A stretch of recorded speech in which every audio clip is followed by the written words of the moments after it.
Admiral نوید اشرف پاک بحریہ کے 23ویں سربراہ بن گئے۔ PNS ظفر اسلام آباد میں کمان تبدیلی کی پروقار تقریب، ایڈمرل امجد نیازی نے کمان نوید اشرف کے سپرد کی۔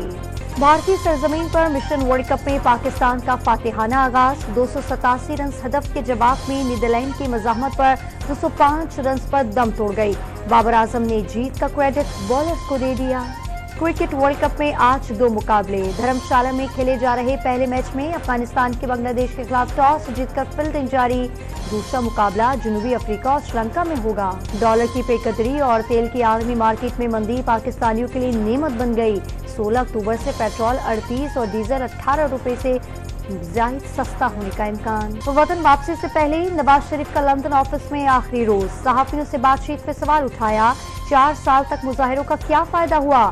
برطانیہ میں مخالفین کو پاکستان جا کر مظاہرے کرنے کا مشورہ۔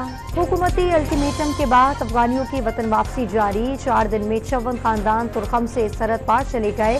کراچی کی نیلم کالونی سے 14 غیر قانونی طور پر مقیم افغان شہری دھر لیے گئے۔ نگراں وزیر اعلیٰ پنجاب کا لاہور کے تھانہ ڈیفنسی کا دورہ، بھیک مانگنے پر حوالات میں بند بزرگ کو رہائی دلوا دی، بزرگ بھکاری کی محسن نقوی کو دعائیں۔